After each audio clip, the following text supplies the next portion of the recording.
नमस्कार, एक बार फिर से आप सभी का एग्ज़ाम गुरुजी बाय अरविंद सर यूट्यूब चैनल में तहे दिल से हार्दिक स्वागत है। देखिए, आरआरबी यानी रेलवे रिक्रूटमेंट बोर्ड की तरफ से जो भी आज तक आयोजित किए गए हैं पेपर 2014 से 2024 तक, उन सभी सवालों को मैं कंप्लीट करने वाला हूं। मेरे प्यारे भाई, ये जो क्लास है ना, इसमें आपके क्या क्या टॉपिक्स रहेंगे या फिर क्या क्या क्वेश्चंस रहेंगे वो मैं आपको पहले बता देता हूँ। अब देखिए, प्राचीन इतिहास में पाषाण काल, सिंधु सभ्यता, वैदिक सभ्यता, महाजनपद काल, जैन धर्म, बौद्ध धर्म, पारसी या फिर यहूदी धर्म, मौर्य साम्राज्य, मौर्योत्तर काल, गुप्त एवं गुप्तोत्तर साम्राज्य, दक्षिण भारतीय राजवंश के अंतर्गत चोल, चालुक्य, पल्लव और संगम वंश, सीमावर्ती राजवंश, प्राचीन कालीन के साहित्य एवं साहित्यकार, प्राचीन कालीन स्थापत्य कला, चित्रकला और संगीत कला, राजपूत राजवंश और प्राचीन काल के विविध। ये इतने टॉपिक हैं आपके, यानी पूरे 52 पेज तक आपका ये जो है आपका रहने वाला है प्राचीन इतिहास। ठीक है, इसके बाद जो मैं कंप्लीट करूँगा वो है आपका मध्यकालीन इतिहास, जिसमें अरब एवं मध्यकालीन इतिहास में बाद में बताऊँगा, यहाँ पर आप देख लीजिए। उसके बाद आधुनिक इतिहास के जितने भी टॉपिक्स मैं कंप्लीट करवाऊँगा वो आप यहाँ पर देख लीजिए। भारतीय राज्य व्यवस्था के टॉपिक्स आप यहाँ पर एक बार देख लीजिए। भूगोल के टॉपिक्स में विश्व के भूगोल, इसके अलावा गाइस भारत के भूगोल अलग से, और इसके अलावा अर्थशास्त्र में आप देख लीजिए। परंपरागत सामान्य ज्ञान यानी कि आपके स्टैटिक जीके आप यहाँ पर देख लीजिए।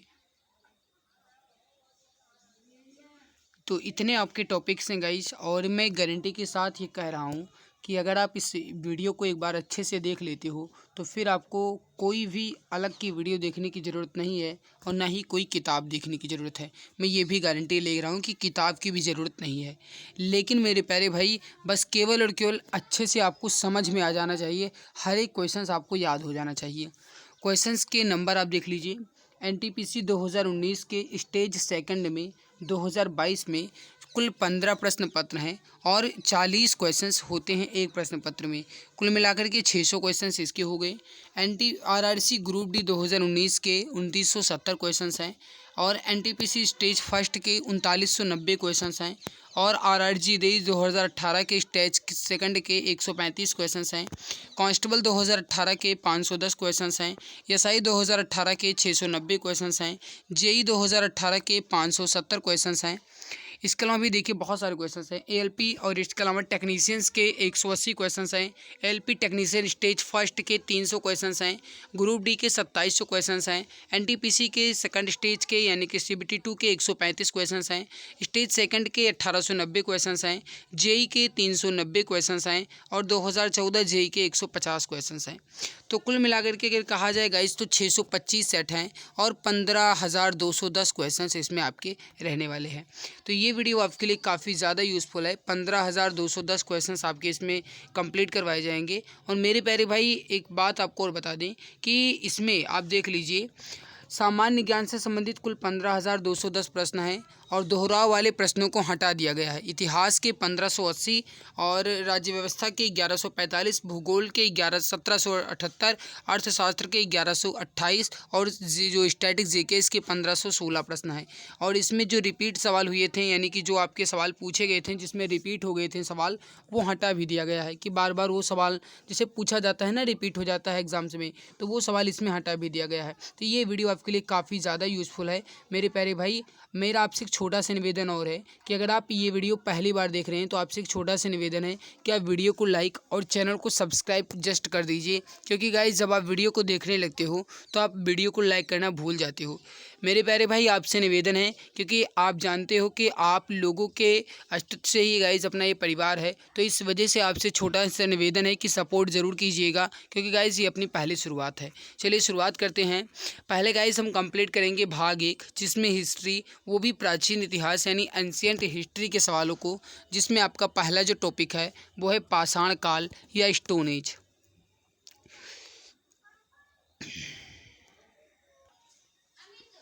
शुरुआत करते हैं। पहला सवाल पहला है कि इनमें से कौन सा पाषाण युग यानी स्टोन एज के 3 पाषाण कालों के अंतर्गत नहीं आता।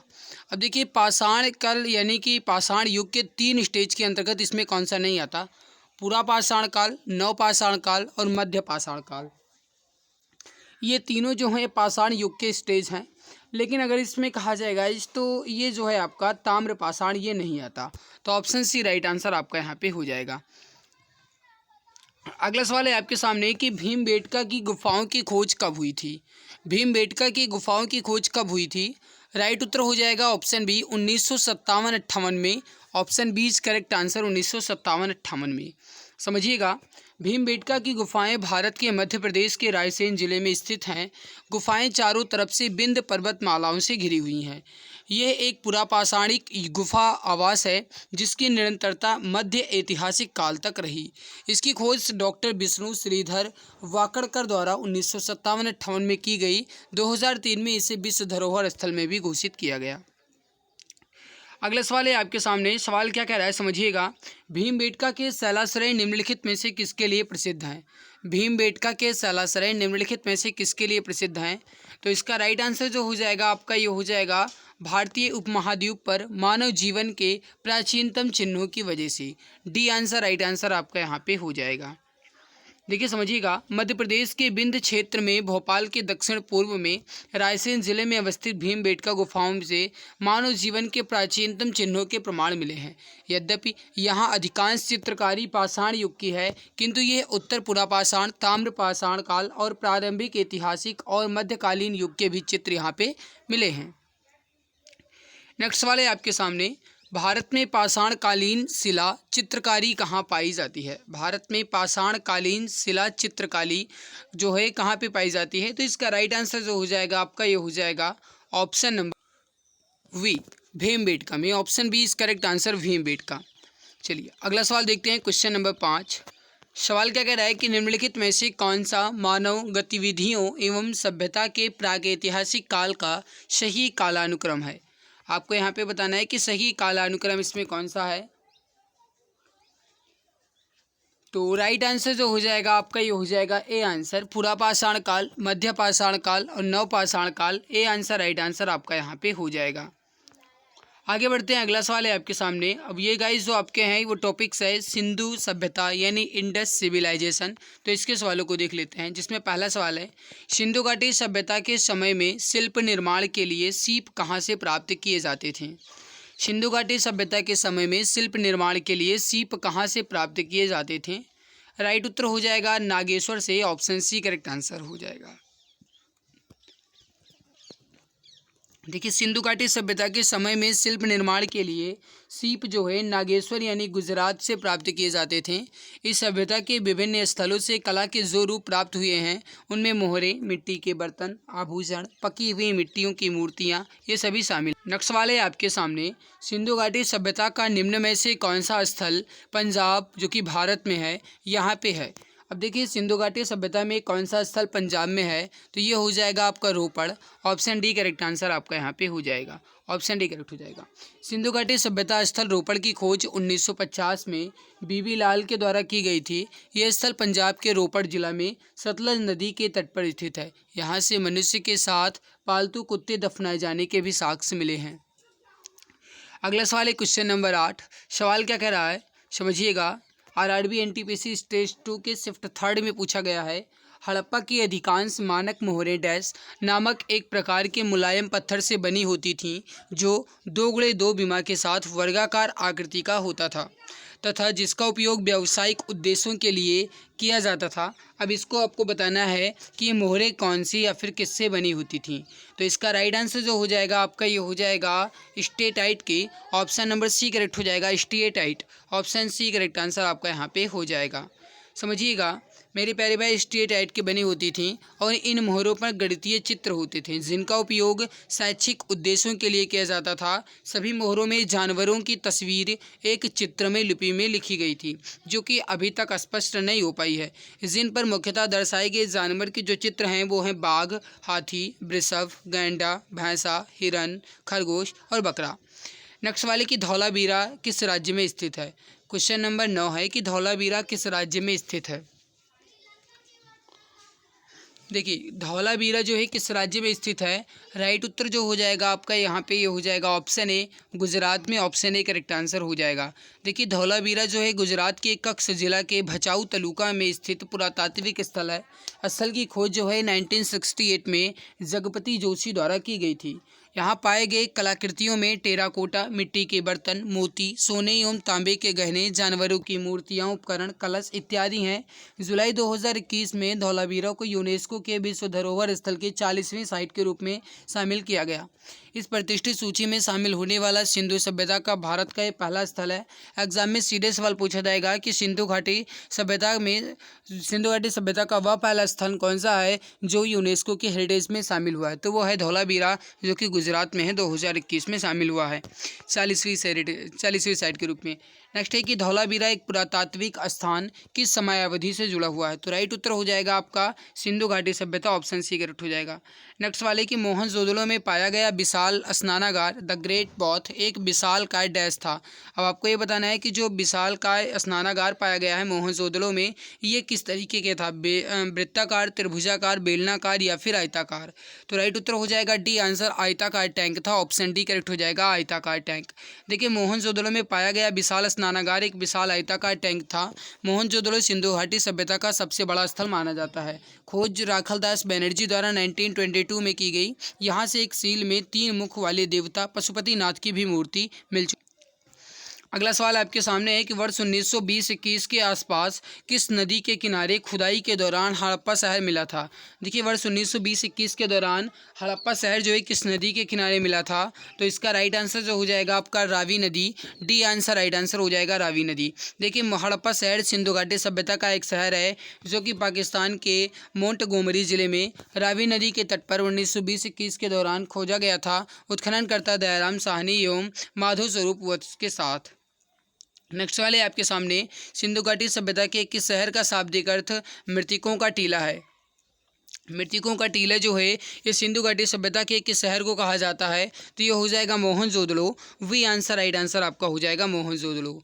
मोहनजोदड़ो का सिंधु भाषा में अर्थ है मृतकों का टीला। ये दुनिया का सबसे पुराना नियोजित एवं उत्कृष्ट शहर माना जाता है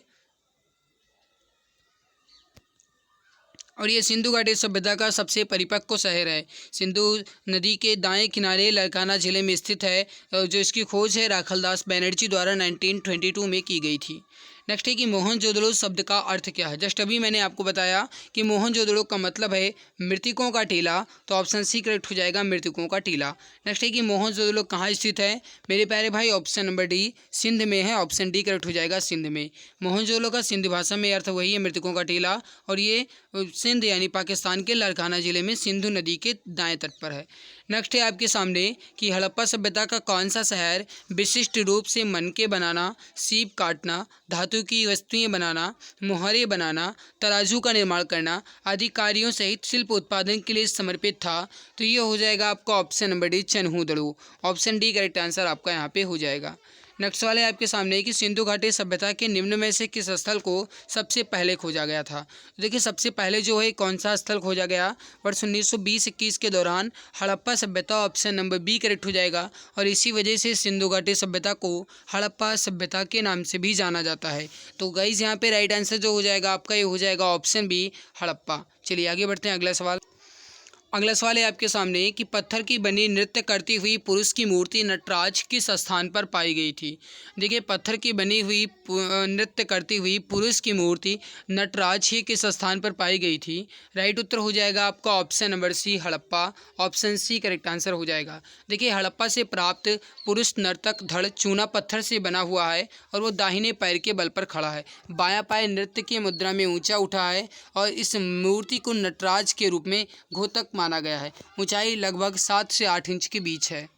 नेक्स्ट वाले आपके सामने कि इनमें से कौन सा हड़प्पा स्थल गुजरात में पाया गया है? तो राइट उत्तर हो जाएगा आपका धौलावीरा। ऑप्शन सी करेक्ट हो जाएगा, धौलावीरा। मैंने आपको बताया भी कि 40वीं साइट के रूप में यूनेस्को में शामिल हो चुका है, तो मेरे प्यारे भाई धौलावीरा राइट आंसर हो जाएगा। और इसकी जो खोज है ये 1968 में पुरातत्ववेत्ता जगपति जोशी द्वारा की गई थी। कभी कभी यह गाइस जेपी जोशी भी आपको एग्जाम में मिल सकता है। अगला सवाल है आपके सामने कि निम्नलिखित में से कौन सा स्थल सिंधु घाटी सभ्यता का हिस्सा नहीं है। अब देखिए मोहनजोदड़ो, लोथल, हड़प्पा है, उरूक जो है नहीं है। डी आंसर राइट हो जाएगा उरूक। चलिए आगे बढ़ते हैं। अगला है कि सिंधु सभ्यता के इनमें से किस स्थलों में जलाशयों के साक्ष्य मिले हैं। तो जलाशय के साक्ष्य जो हैं सिंधु घाटी सभ्यता के धौलावीरा में मिले हैं। ऑप्शन नंबर बी राइट हो जाएगा, धौलावीरा। ऑप्शन बी करेक्ट हो जाएगा। अगला सवाल है कि पुरातात्विक स्थल सुरकोटदा किस राज्य में स्थित है। तो देखिए सुरकोटदा जो है पुरातात्विक स्थल है और ये भारत के ही राज्य में है। भारत की किस राज्य में, तो ये हो जाएगा आपका Surkotada. Option D Gujarat. Option number D correct हो जाएगा, गुजरात में। आगे बढ़ते हैं। क्वेश्चन नंबर 23 आपके सामने है। अब इसके अलावा पहले इसके कुछ इंपॉर्टेंट पॉइंट्स है, इसको देखना जरूरी है। मेरे प्यारे भाई समझिएगा, सिंधु घाटी सभ्यता एक स्थल और राज्य, क्योंकि एग्जाम में बहुत पूछा जाता है। आपसे पूछा जाए कि धौलावीरा, लोथल, रंगपुर और सुरकोटदा ये कहाँ पे है, तो ये गुजरात में है। आलमगीरपुर तो ये उत्तर प्रदेश में है। कालीबंगा राजस्थान, मांडा जम्मू कश्मीर, दैमाबाद महाराष्ट्र और रोपड़ ये पंजाब में है। तो ये इंपॉर्टेंट पॉइंट्स है, इसको आप ध्यान रखिएगा। नेक्स्ट वाले कि 1944 में भारतीय पुरातत्व सर्वेक्षण के महानिदेशक के रूप में किसने पदभार संभाला और हड़प्पा की खुदाई का जिम्मा लिया। तो राइट उत्तर हो जाएगा आपका option number D, REM Wheeler ने। ऑप्शन डी करेक्ट हो जाएगा, रैम व्हीलर ने। देखिए sir Robert Eric Mortimer Wheeler ने 1944 में भारतीय पुरातत्व सर्वेक्षण के महानिदेशक का पदभार संभाला और हड़प्पा की खुदाई का जिम्मा लिया। भारतीय पुरातत्व सर्वेक्षण का प्रमुख कार्य राष्ट्रीय महत्व के प्राचीन स्मारकों तथा पुरातात्वीय स्थलों और अवशेषों का रखरखाव करना है। यह संस्कृति मंत्रालय के अधीन आता है। आगे बढ़ते हैं। अगला सवाल है आपके सामने कि प्रसिद्ध सिंधु घाटी सभ्यता स्थल मोहनजोदड़ो की पहली बार खुदाई किस प्रख्यात भारतीय पुरातत्विक द्वारा की गई थी। तो देखिए मोहनजोदड़ो की जो खुदाई है ये किसके द्वारा की गई थी। एग्जाम में ये सवाल पूछा गया है और ये पूछा गया है एनटीपीसी में। राइट उत्तर हो जाएगा आपका option number C, R D. Banerjee यानी राखलदास बैनर्जी द्वारा। तो option number C correct answer आपका यहाँ पे हो जाएगा। एग्जाम में इसके इंपॉर्टेंट पॉइंट्स पूछे जाते हैं। जैसे अगर आपसे पूछा जाए कि मोहनजोदड़ो जो है इसके स्नानागार की लंबाई कितनी है, तो मेरे प्यारे भाई 11.88 मीटर लंबा है, 7.01 मीटर चौड़ा है और 2.43 मीटर गहरा है। मोहनजोदड़ो की सबसे बड़ी इमारत जो है विशाल स्नानागार है जो कि 45.71 मीटर लंबी है और 15.23 मीटर जो है ये चौड़ी है। यहाँ से प्राप्त अन्य अवशेष जैसे कांसे के नृत्य करती नारी की मूर्ति, योगी की मूर्ति, मुद्रा पर अंकित पशुपतिनाथ यानी शिव जी की मूर्ति और घोड़े के दांत ये मोहनजोदड़ो से ही मिले हैं। नेक्स्ट है कि सिंधु घाटी सभ्यता डैश वर्ष पुरानी है और दक्षिण में गंगा नदी के घाटी के निचले क्षेत्रों व उत्तर में मालवा तक फैली हुई है। तो ये जो सिंधु घाटी सभ्यता है ये लगभग कितने वर्ष पुरानी मानी जा रही है। राइट उत्तर हो जाएगा ऑप्शन सी, 3000 ईसा पूर्व। ऑप्शन सी करेक्ट आंसर आपका यहाँ पे हो जाएगा। आगे बढ़ते हैं। अगला सवाल है आपके सामने, सवाल समझिएगा। नेक्स्ट सवाल देखिए, सवाल क्या कह रहा है कि डैश का विकास 5000 BC ईस्वी से मालवा के दक्षिण की ओर और उत्तर की ओर गंगा घाटी के पूरे तलहटी क्षेत्र में हुआ। तो ये सिंधु घाटी सभ्यता। ऑप्शन ए राइट आंसर आपका हो जाएगा। अगला सवाल है आपके सामने कि हड़प्पा सभ्यता 2500 ईसा पूर्व के आसपास विकास किया गया था, आज इन्हें हम क्या कहते हैं। तो ये हो जाएगा आपका ऑप्शन नंबर वी, पश्चिमी भारत और Pakistan. Option B correct answer आपका यहाँ पे हो जाएगा। अगला है कि भारत का इतिहास सिंधु घाटी सभ्यता के जन्म से शुरू होते हैं जो लगभग अस्तित्व में आई थी। तो ये लगभग 2500 ईसा पूर्व। ऑप्शन ए राइट आंसर आपका हो जाएगा। अगला है कि सिंधु घाटी सभ्यता के सबसे महत्वपूर्ण विशेषता क्या थी। तो इसका राइट आंसर हो जाएगा, इसकी जो महत्वपूर्ण विशेषता थी वो थी ऑप्शन नंबर सी, ईंट के बने भवन। ऑप्शन सी करेक्ट आंसर आपका यहाँ पे हो जाएगा। और मेरे प्यारे भाई जो ईंट का रेशियो था वो 4:2:1 में था, एग्जाम में पूछा जा सकता है। अगला है कि सिंधु घाटी सभ्यता कैसी है। तो सिंधु घाटी सभ्यता जो है ये एक कांस्य युगीन सभ्यता है। ऑप्शन नंबर डी करेक्ट हो जाएगा, कांस्य युगीन सभ्यता है। आगे बढ़ते हैं, अगला सवाल देखते हैं। देखिए हमारा जो टारगेट है वो है कम समय में अधिक क्वेश्चंस को कंप्लीट करना। इस वजह से गाइस मैं जल्दी आपके क्वेश्चंस को कंप्लीट करवा रहा हूं। अगर आपको लगता है कि मैं बहुत तेज़ी से क्वेश्चंस को कंप्लीट करवा रहा हूं तो आप वीडियो की स्पीड को स्लो कर सकते हो। आपके पास इसका मैनेज का सिस्टम है, तो आप वीडियो की स्पीड को स्लो, वीडियो की स्पीड को हाई, जो भी आपके अंदर है गाइस, जो भी आपको लग रहा है उसके हिसाब से कर सकते हैं। अदरवाइज़ मैं जिस हिसाब से चल रहा हूँ या जिस मैं स्पीड से चल रहा हूँ इसी स्पीड से चलूँगा, क्योंकि ये गाइस मुझे एक बेहतर लग रहा है, क्योंकि आपके समय की बचत मुझे ज़रूरी है। चलिए अगला सवाल क्या कह रहा है, सवाल समझिएगा। सिंधु घाटी सभ्यता के लोग डैश बनाने के लिए तांबे और टिन को मिश्रित करते थे। तो ये हो जाएगा आपका कांस्य बनाने के लिए। इसी वजह से सिंधु घाटी सभ्यता को कांस्य युगीन सभ्यता भी कहा जाता है। सो गाइस राइट आंसर हो जाएगा आपका ऑप्शन नंबर बी। अगला है कि निम्नलिखित में से कौन सा सिंधु घाटी सभ्यता का महत्वपूर्ण स्थल नहीं है। अब इसमें समझिएगा, अगर कहा जाए तो इसमें आप समझते ही हैं कालीबंगा, मोहनजोदड़ो, हड़प्पा, ये जो है सिंधु घाटी सभ्यता का स्थल है। लेकिन आजमगढ़ जो है सिंधु घाटी सभ्यता का स्थल नहीं है। तो option number D right answer आपका यहाँ पे हो जाएगा। आजमगढ़ भाई तो ये उत्तर प्रदेश में है ना। आगे बढ़ते हैं, अगला सवाल है आपके सामने कि मोहनजोदड़ो नाम का अर्थ में मुर्दों का टीला है। अब कहने का मतलब ये है कि मोहनजोदड़ो का अर्थ मृतकों का टीला, ये बात तो सही है, लेकिन ये किस भाषा में है या किस अर्थ में है? तो ये हो जाएगा सिंधी अर्थ में। Option number D right answer आपका यहाँ पे हो जाएगा। अगला है कि हड़प्पा के लोग निम्नलिखित भगवान में से किसकी पूजा नहीं करते थे। अब देखिए, अगर कहा जाए मेरे प्यारे भाई तो विष्णु, स्वास्तिक और शिव और कबूतर। अब इसमें आपको ये बताना है कि इसमें किसकी पूजा हड़प्पा के लोग नहीं करते थे। तो राइट उत्तर हो जाएगा आपका ऑप्शन नंबर बी, विष्णु की पूजा नहीं करते थे, शिव, कबूतर और स्वास्तिक की पूजा करते थे। बहुत सारे बच्चों ने इसको कबूतर को टिक किया था, लेकिन ये भाई सही नहीं है, विष्णु सही आंसर है, बी ऑप्शन राइट आंसर हो जाएगा।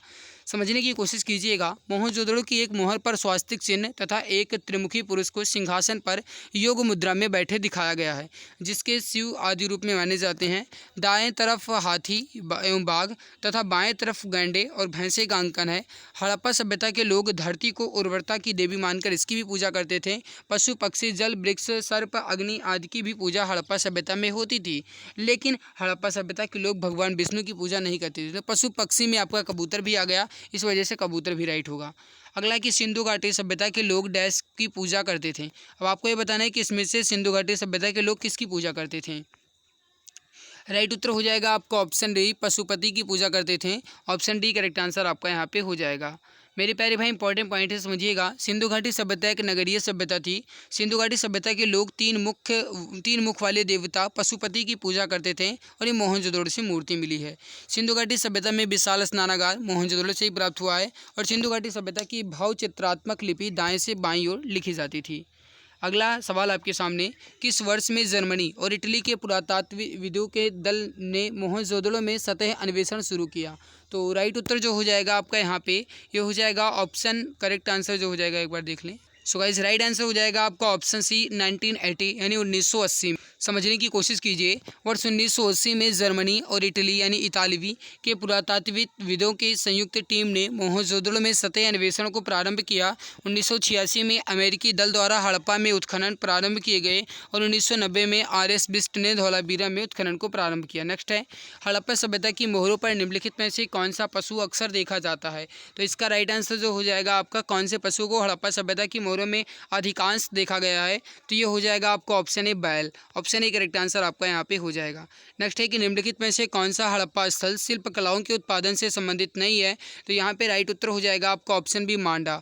ऑप्शन बी करेक्ट आंसर आपका यहाँ पे हो जाएगा।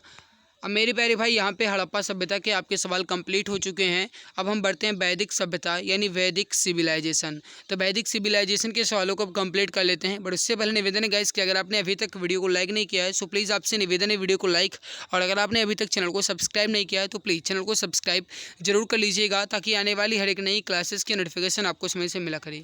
चलिए बढ़ते हैं वैदिक सभ्यता, जिसमें गाइस आपका पहला सवाल, ऋग्वेद में 1028 सूक्त हैं जिन्हें 10 पुस्तकों में वर्गीकृत किया गया है, जिन्हें डैश के नाम से जाना जाता है।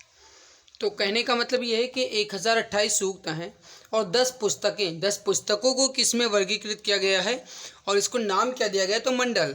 राइट उत्तर होगा आपका ऑप्शन ए।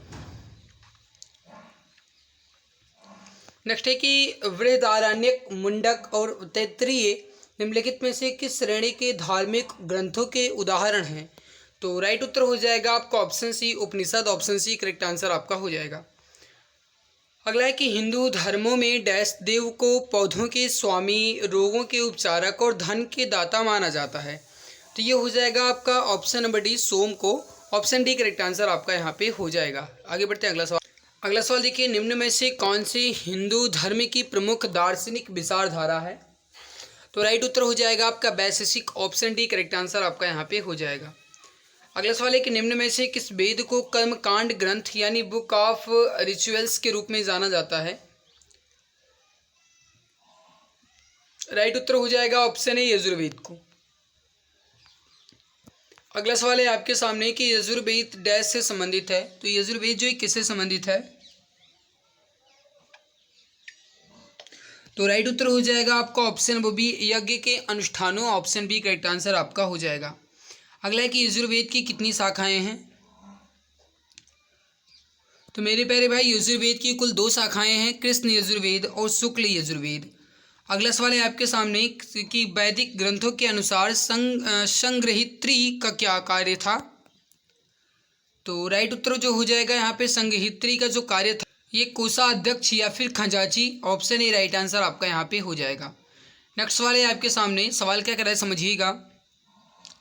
सवाल है कि हिंदू धर्म में पुरुषार्थ जीवन के लक्ष्य के माध्यम से जीवन में पूर्ण भागीदारी को प्रोत्साहित करता है, निम्न में से कौन एक पुरुषार्थ नहीं है।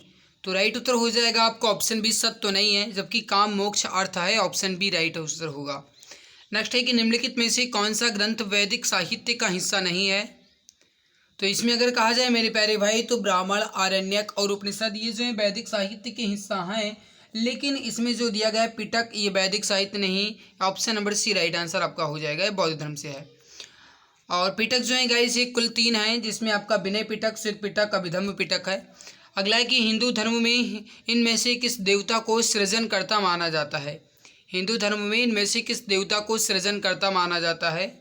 तो राइट उत्तर हो जाएगा आपका ऑप्शन नंबर ए ब्रह्मा को। ऑप्शन ए करेक्ट आंसर आपका हो जाएगा। ऐत्रेय उपनिषद डैश के ऐत्रेय आरण्यक की दूसरी पुस्तक के चौथे, 5वें और 6ठे अध्याय से संबंधित है। इसमें सबसे पुराना उपनिषद माना जाता है। तो ऐत्रेय उपनिषद जो है ये किस वेद से संबंधित है। राइट उत्तर जो हो जाएगा आपका ये हो जाएगा ऋग्वेद से। ऑप्शन नंबर ए करेक्ट आंसर आपका हो जाएगा। ऋग्वेद में कुल मिलाकर के 10 मंडल, 1028 सूक्त और 10,600 ऋचाएँ हैं। ठीक है, आगे बढ़ते हैं अगला। नेक्स्ट, ऋग्वेद 4 वेदों में से सबसे प्राचीनतम वेद है, जिसमें 10,600 ऋचाओं के डैश सूक्तों के 10 अध्याय जिन्हें मंडल कहा जाता है शामिल हैं। कहने का मतलब ये है कि कुल मिलाकर के कितनी सूक्तें हैं। तो अभी जस्ट मैंने आपको बताया 1028 सूक्त हैं। ऑप्शन ए राइट होगा। अगला सवाल है कि किस वेद में ऋचाओं की संख्या सबसे अधिक है। तो मेरे प्यारे भाई 10,600 ऋचाएँ हैं, तो आपका हो जाएगा ऋग्वेद में। Option number C correct answer हो जाएगा। अगला है कि इनमें से कौन सा चारों वेदों में सबसे पुराना और सबसे बड़ा वेद है। तो चारों वेदों में सबसे पुराना और सबसे बड़ा वेद इसमें कौन सा है। तो ये आपका हो जाएगा Rigveda. Option A correct answer आपका यहाँ पे हो जाएगा। नेक्स्ट सवाल है कि ऋग्वेद डैश का संग्रह है। तो गाइस आप जानते हैं कि ऋग्वेद जो है अभी जस्ट मैंने आपको बताया कि ऋग्वेद में कुल मिलाकर के 10 मंडल हैं, 1028 सूक्त हैं और 10,600 ऋचाएँ हैं। तो इसमें हो जाएगा आपका 1028 सूक्त है। ऑप्शन ए करेक्ट आंसर आपका हो जाएगा। नेक्स्ट है आपके सामने कि प्रारंभिक हिंदू दर्शन में जीवन के कितने चरण निर्धारित किए गए हैं। प्रारंभिक हिंदू दर्शन में जीवन के कितने चरण निर्धारित किए गए हैं ये आपको बताना है। This question is very important guys, बताइए। राइट उत्तर हो जाएगा आपका option number C 4। Option C correct answer हो जाएगा, जिसमें आपका है ब्रह्मचर्य, गृहस्थ, वनप्रस्थ और संन्यास। ब्रह्मचर्य जो है ये 0 से 25 वर्ष के बीच होता है। गृहस्थ जो है 25 से 50 के बीच होता है, जिसमें शादी वगैरह होती है। इसके बाद वानप्रस्थ होता है 25 से 75 के बीच और संन्यास होता है 75 से 100 के बीच। ठीक है, नेक्स्ट है आपके सामने कि 4 वेदों में से किस वेद को यज्ञ सूत्रों के वेदों के रूप में जाना जाता है, जिसमें समान उद्देश्य के लिए इच्छित छंदों के साथ साथ विभिन्न संस्कारों के लिए अपनाए जाने वाले गद्य सूत्र भी शामिल हैं। तो मतलब कहने का मतलब है कि कौन सा इसमें वेद है जो गद्य और पद्य दोनों में है। तो ये हो जाएगा आपका option number C Yajurveda. Option C correct answer हो जाएगा। अगला है कि उपनिषद शब्द में उपशब्द का क्या मतलब होता है। उपनिषद शब्द में उपशब्द का क्या मतलब होता है। तो ये हो जाता है निकटता। ऑप्शन नंबर बी करेक्ट हो जाएगा आपका निकट। आगे बढ़ते हैं। अगला है कि ऋग्वेद के स्रोतों को डैश के रूप में भी जाना जाता है। तो ये हो जाएगा आपका ऋग्वेद के जो स्रोत हैं इसको हम सूक्त के रूप में भी जानते हैं। ए आंसर राइट आंसर हो जाएगा। निम्नलिखित में से किस वेद को गीत की पुस्तक या मंत्रों का वेद या गीत का योग भी कहा जाता है। कहने का मतलब ये कि इसमें से किसी संगीत का वेद भी कहा जाता है। तो ये हो जाएगा आपका सामवेद को। ए आंसर राइट आंसर हो जाएगा। सबसे पुराना वेद कौन सा है। तो ये आपका हो जाएगा इसमें Rigveda. Option D correct answer हो जाएगा। अगला सवाल देखिए, ऋग्वेद में ऐसे डैश मंत्र हैं जिन्हें अप्रमाणिक वल्खिल्य भजन शामिल हैं। तो ये हो जाएगा आपका 1028। ऑप्शन बी करेक्ट आंसर हो जाएगा। ऋग्वेद में कितने मंत्र हैं। तो मेरे प्यारे भाई जस्ट मैंने आपको बताया 1028। वेदों का इनमें से कौन सा अंग जटिल शब्दों के अर्थ एवं व्याख्या के लिए प्रसिद्ध है। तो ये हो जाएगा आपका जो वेदों का अर्थ है। Option D Nirukta. Option D correct answer आपका यहाँ पे हो जाएगा। आगे बढ़ते हैं। अगला है कि भारत का राष्ट्रीय आदर्श वाक्य सत्यमेव जयते अर्थात सत्य की हमेशा विजय होती है किस प्राचीन भारतीय शास्त्र से उद्धित एक मंत्र है। बहुत इंपॉर्टेंट सवाल है। राइट उत्तर हो जाएगा आपका मुंडको उपनिषद से, ऑप्शन बी राइट हो जाएगा। धनुर्वेद यजुर्वेद का उपवेद है, इसका संबंध निम्न में से किससे है। तो धनुर्वेद का संबंध जो है किससे है, राइट उत्तर हो जाएगा युद्ध कौशल से, ऑप्शन डी करेक्ट आंसर आपका यहाँ पे हो जाएगा। अगला है आपके सामने कि इनमें से किस वेद में संगीत से संबंधित ज्ञान है। तो संगीत का वेद सामवेद को भी कहा जाता है, ऑप्शन सी करेक्ट आंसर आपका यहाँ पे हो जाएगा। अगला है कि वेदों को इंडो आर्यन सभ्यता का सबसे पहला साहित्यिक अभिलेख माना जाता है। इसमें शामिल 4 वेदों के नाम ऋग्वेद, यजुर्वेद, सामवेद और क्या है भाई, अथर्ववेद। राइट उत्तर होगा आपका ऑप्शन नंबर ए। नेक्स्ट है कि मुंडक उपनिषद किससे संबंधित है। मुंडक उपनिषद जो है किससे संबंधित है। तो ये हो जाएगा आपका मुंडक उपनिषद जो है ये किससे संबंधित है, ऑप्शन बी अथर्ववेद से, ऑप्शन बी राइट आंसर हो जाएगा। अगला है आपके सामने सवाल क्या कह रहा है कि भारत की वैदिक काल अवधि कब तक चली, यानी मतलब कि भारत की जो वैदिक काल अवधि है कब से कब तक मानी जाती है। तो ये हो जाएगा आपका ऑप्शन नंबर ए 1500 से 500 ईसा पूर्व के बीच, ऑप्शन ए राइट होगा। नेक्स्ट है आपके सामने निम्नलिखित में से कौन सा वेद जादुई अनुष्ठानों और वशीकरण के बारे में बताता है। तो ये हो जाएगा आपका option A Atharvaveda, option A correct answer आपका हो जाएगा। नेक्स्ट है कि यजुर्वेद में यजुर शब्द का क्या मतलब होता है। तो यजुर्वेद में यजुर शब्द का मतलब है बलिदान, ऑप्शन सी राइट आंसर हो जाएगा। निम्न में से किस वेद में बीमारियों का उपचार दिया गया है। तो ये हो जाएगा आपका ऑप्शन नंबर डी अथर्ववेद में, ऑप्शन डी करेक्ट आंसर हो जाएगा। नेक्स्ट है कि निम्नलिखित में से किस उपनिषद में वसुधैव कुटुंबकम शब्द का उल्लेख किया गया है।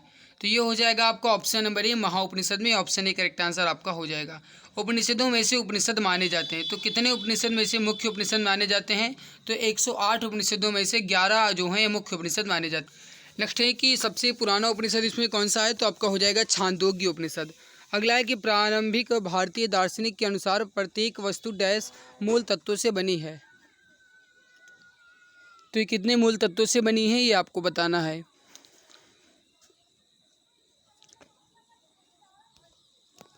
तो राइट आंसर जो हो जाएगा क्वेश्चन नंबर 76 का ये हो जाएगा आपका option number D 5, option D correct answer आपका यहाँ पे हो जाएगा 5।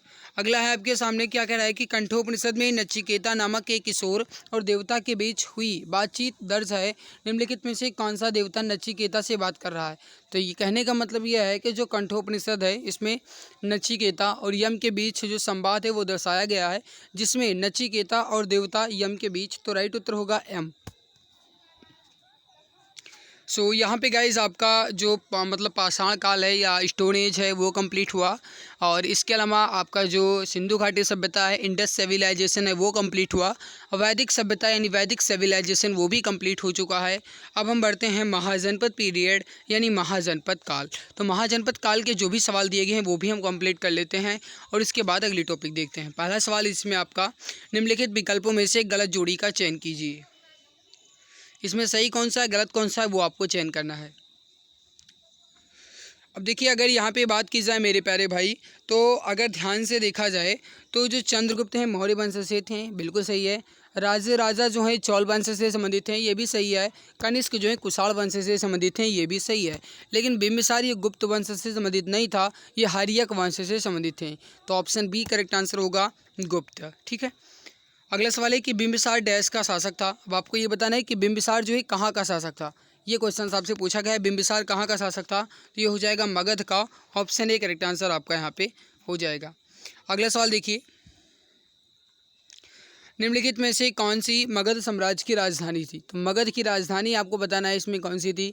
अगर कहा जाए मेरे प्यारे भाई जो महाजनपद पीरियड होते हैं यानी महाजनपद काल के सवाल होते हैं, 16 महाजनपद थे, और इसमें जो सबसे मुख्य होता है मेन होता है वो आपकी कैपिटल ही पूछी जाती है महाजनपद काल की। ठीक है, इसको आप ध्यान रखिएगा।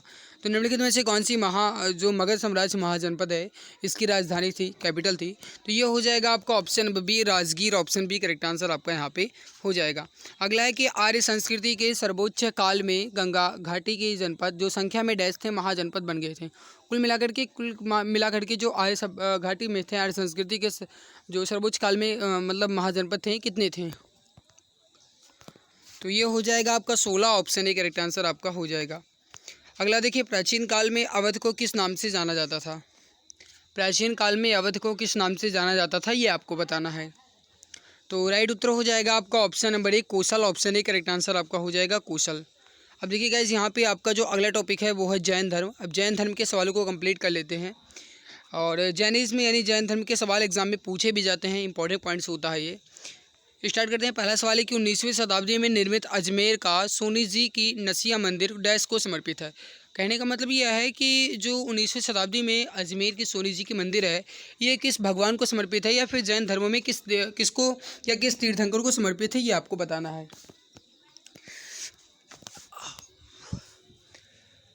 तो राइट उत्तर जो हो जाएगा आपका, ये हो जाएगा भगवान ऋषभदेव को। ऑप्शन ए करेक्ट आंसर हो जाएगा भगवान ऋषभदेव को। इसकी एक्सप्लेनेशन देख लीजिएगा।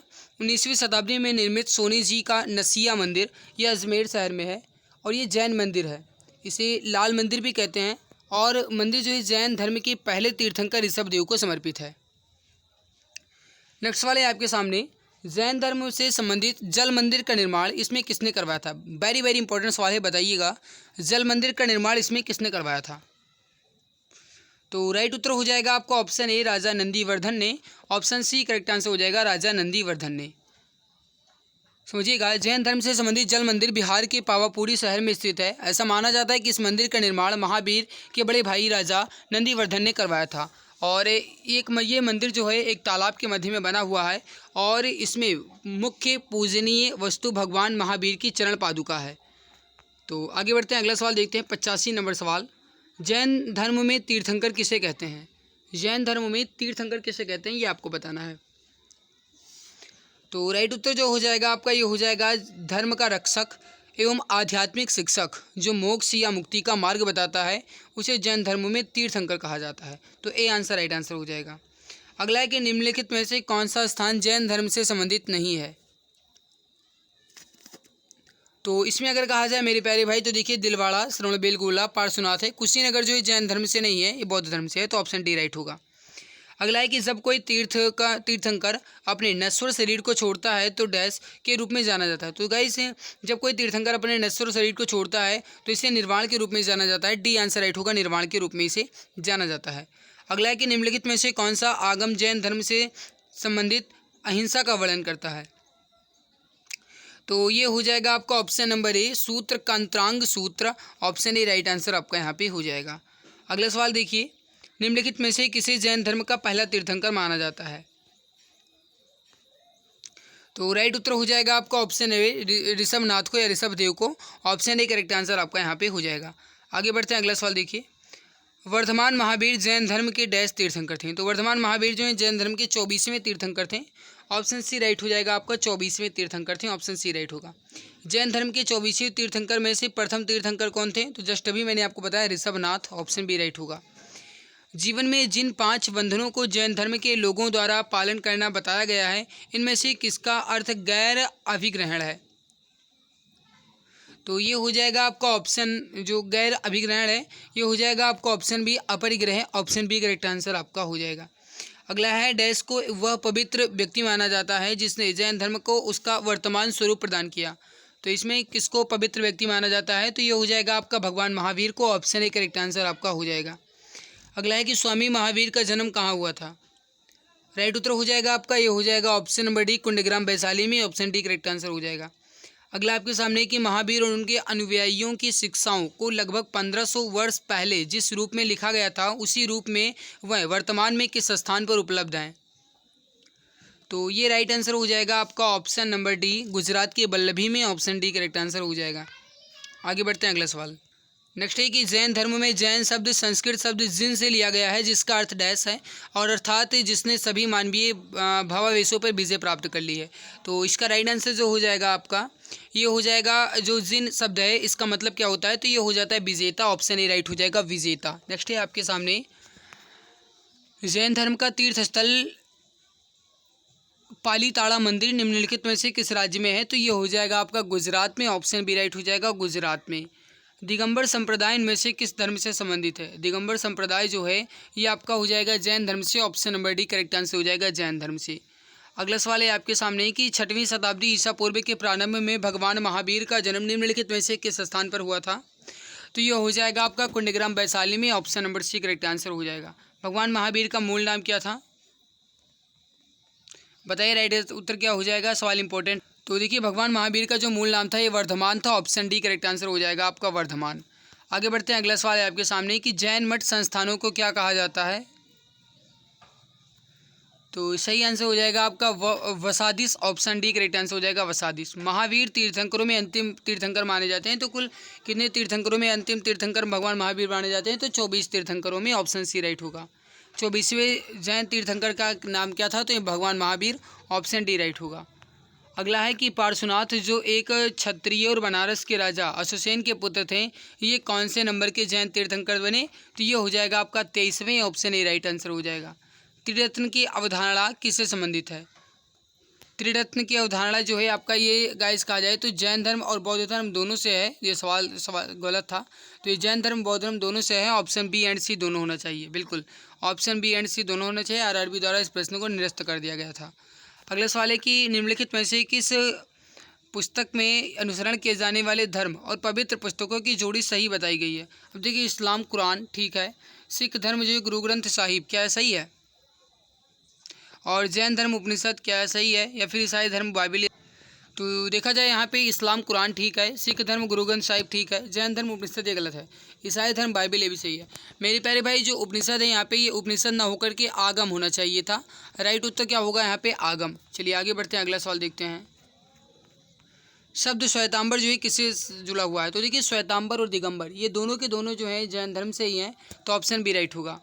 अगला अब आपके सामने है वो है बौद्ध धर्म यानी बौद्धिज्म। तो बौद्ध धर्म के सवालों को देख लेते हैं।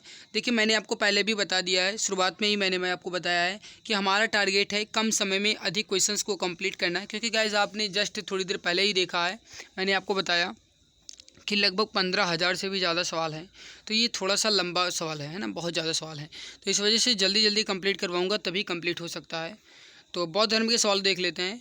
बुद्ध ने अपना पहला उपदेश सारनाथ में अपने 5 शिष्यों को दिया था, जिसे कहा जाता है। तो देखिए जो बौद्ध धर्म में मतलब उपदेश देने की घटना है ये क्या कहलाती थी, तो ये हो जाएगा आपका ऑप्शन ए धर्म चक्र प्रवर्तन, ऑप्शन ए राइट आंसर हो जाएगा। देखिए उरुबेला में ज्ञान प्राप्त करने के बाद गौतम बुद्ध ने अपना पहला जो उपदेश है सारनाथ में 5 ब्राह्मणों को दिया था, जिसे धर्म चक्र प्रवर्तन के नाम से जाना गया। बुद्ध ने सबसे अधिक उपदेश जो है कौशल की राजधानी श्रावस्ती में, और महावीर स्वामी सबसे अधिक उपदेश जो है राजगृह में दिए थे। तो अगर पूछा जाएगा कि बुद्ध ने सबसे अधिक उपदेश कहाँ पे दिए, तो श्रावस्ती में, और भगवान महावीर ने सबसे अधिक उपदेश कहाँ पे दिए, तो ये राजगृह में। वैशाली में द्वितीय बौद्ध संगति यानी कि सेकंड बौद्धिस्ट काउंसिल द्वारा संचालित की गई थी। किसके द्वारा संचालित की गई थी, ये हो जाएगा आपका कालाशोक के द्वारा, ऑप्शन बी राइट हो जाएगा। अब इसमें कुछ बौद्ध संगतियाँ हैं, एक बार देख लीजिएगा, इंपॉर्टेंट है। जैसे पहली बौद्ध संगति जो है इसके अध्यक्ष थे महाकश्यप, और ये जो है ये समकालीन शासक थे अजातशत्रु, और ये राजगृह में आयोजित की गई थी। दूसरी बौद्ध संगति जो है ये साबाकामी की अध्यक्षता में कालाशोक के शासनकाल में और वैशाली में आयोजित की गई थी।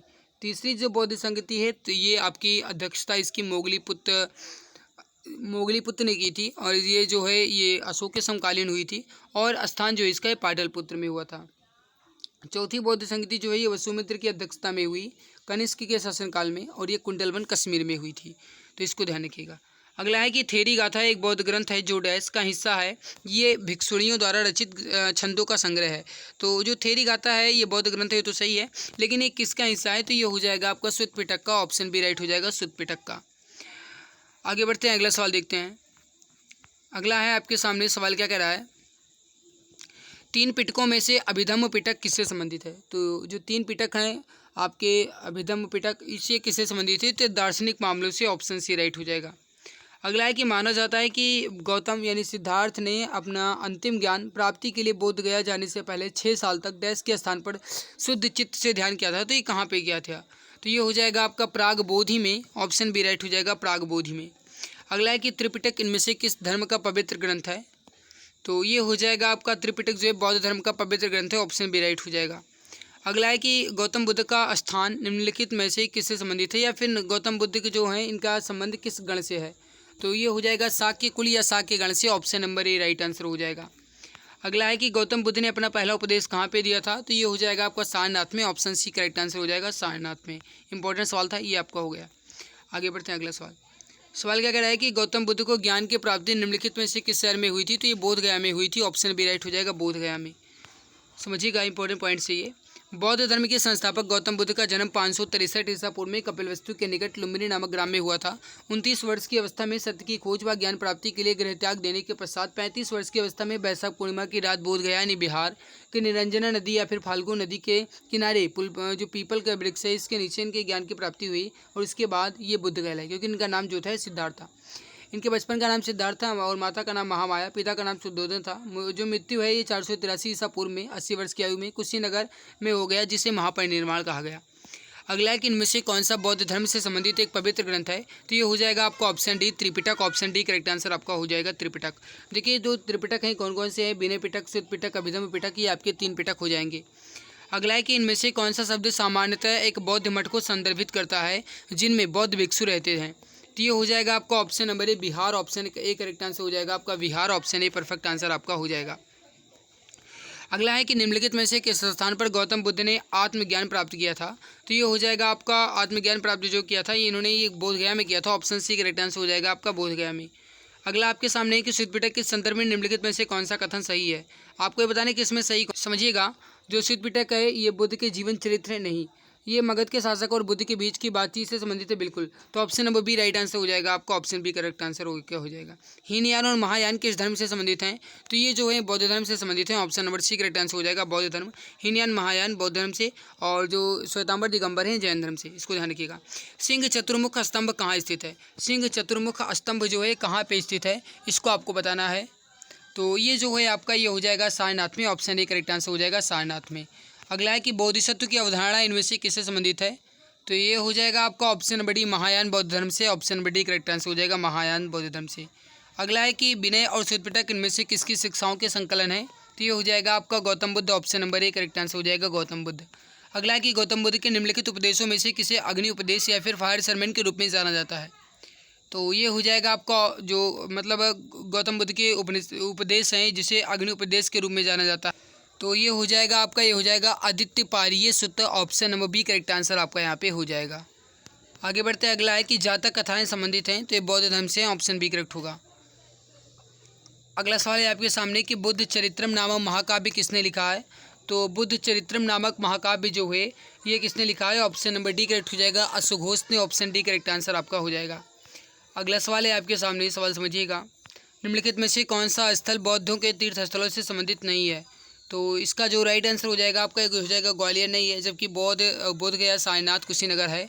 ऑप्शन सी राइट आंसर हो जाएगा। आगे बढ़ते हैं, अगला सवाल देखते हैं। गौतम बुद्ध का जन्म कहाँ पे हुआ था, इसका आंसर आप बताएंगे। गौतम बुद्ध का जन्म कहाँ पे हुआ था, तो ये हो जाएगा आपका ऑप्शन बी लुम्बिनी में। ऑप्शन बी करेक्ट आंसर हो जाएगा। अगला है कि उस बौद्ध ग्रंथ का नाम बताइए जिनमें भिक्षुओं के नियमों का उल्लेख है, तो ये हो जाएगा आपका ऑप्शन वो भी Vinaya Pitaka. Option B correct answer हो जाएगा आपका विनय पिटक। अगला है कि स्तूप क्यों बनाए गए थे, इसका आंसर आप बताएंगे। स्तूप क्यों बनाए गए थे, इसका आंसर आप बताएंगे। स्तूप क्यों बनाए गए थे, तो ये हो जाएगा आपका ऑप्शन ए पवित्र स्मृति चिन्ह रखने के लिए। ऑप्शन ए करेक्ट आंसर आपका हो जाएगा पवित्र स्मृति चिन्ह रखने के लिए। अगला है कि का जन्म 560 ईसा पूर्व में हुआ था, 480 ईसा पूर्व में 80 वर्ष की आयु में मृत्यु भी हो गई, तो ये भगवान बुद्ध की। Option number C right answer हो जाएगा भगवान बुद्ध। गौतम बुद्ध ही है, यहाँ पे ये स्टार बनाना कोई मतलब नहीं है, भगवान बुद्ध या गौतम बुद्ध बात एक ही है। अगला है कि इस किस वृक्ष के नीचे रानी माया देवी ने गौतम बुद्ध को जन्म दिया था, तो ये हो जाएगा किस वृक्ष के नीचे, तो ये हो जाएगा आपका साल वृक्ष। ऑप्शन ए राइट समझिएगा। गौतम बुद्ध का जन्म 563 ईसा पूर्व में कपिलवस्तु के लुम्बिनी नामक स्थान पर साल वृक्ष के नीचे हो गया था। ऑप्शन ए राइट होगा। अगला है कि बौद्ध धर्म की नींव डैश महान सच्चाइयों एवं अंगीय पथ पर आधारित है, तो ये जो बौद्ध धर्म की नींव है ये 4 महान सच्चाई और 8 अंगीय पथ पर आधारित है। डी आंसर राइट आंसर आपका यहाँ पे हो जाएगा। अगला सवाल है कि निम्नलिखित में से कौन सा स्थान भगवान बुद्ध की 4 महान सच्चाइयों में से नहीं है। देखिए संसार दुखों का घर है ये इन्होंने बताया था, दुखों का कारण इच्छा है ये भी इन्होंने बताया था, यदि इच्छाओं से छुटकारा नहीं मिलता है तो दुखों से निवारण हो सकता है, ये गलत है। ये एटफोल्ड पथ के पालन से हो सकता है, बिल्कुल सही है, तो सी आंसर राइट आंसर आपका हो जाएगा। अगला है कि त्रिपिटक पवित्र धर्म ग्रंथ इनमें से किससे संबंधित है।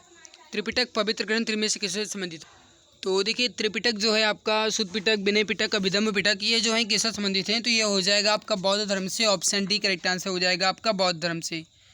शुद्ध पिटक, विनय पिटक, अभिधम पिटक में किसका क्या वर्णन किया गया वो एक बार देख लीजिए। जैसे शुद्ध पिटक, शुद्ध का मतलब होता है उपदेश या धर्म उपदेश, और इस पिटक में बौद्ध धर्म के उपदेश संग्रहित हैं, इसको ध्यान रखिएगा। शुद्ध का मतलब ही होता है उपदेश। विनय पिटक, इस पिटक में मठ के निवास करने वाले भिक्षुओं और भिक्षुणियों के दैनिक जीवन संबंधी आचार विचार यानी उनके नियम वगैरह दिए गए हैं। अभिधम्म पिटक में बौद्ध दार्शनिक सिद्धांत का वर्णन किया गया है। त्रिपिटक उपदेश का सबसे पहला संग्रह है, तो ये जो है ये आपका हो जाएगा बौद्ध धर्म का। Option number C correct answer हो जाएगा बौद्ध धर्म का। आगे बढ़ते हैं, अगला सवाल है कि गौतम बुद्ध ने अपना पहला प्रवचन कहाँ पे दिया था, तो ये हो जाएगा आपका सारनाथ में। ऑप्शन बी करेक्ट आंसर हो जाएगा सारनाथ में। अगला सवाल है कि गौतम बुद्ध ने अपना पहला उपदेश कहाँ पे दिया था, तो वही सवाल है मेरे प्यारे भाई, सारनाथ में। ऑप्शन सी राइट हो जाएगा। गौतम बुद्ध को ज्ञान कहाँ पे प्राप्त हुआ था, तो ये बोध गया में। ऑप्शन नंबर ए करेक्ट आंसर हो जाएगा आपका बोध गया में। अगला सवाल है कि बौद्ध ग्रंथों का अध्ययन करने के लिए विजयवाड़ा में कौन सा चीनी विद्वान रहा है, तो बौद्ध ग्रंथों का अध्ययन करने के लिए विजयवाड़ा में कौन से चीनी विद्वान आए थे, तो ये हो जाएगा आपका जुआंग फान। ऑप्शन नंबर ए राइट हो जाएगा जुआनजोंग। ऑप्शन बी करेक्ट आंसर हो जाएगा।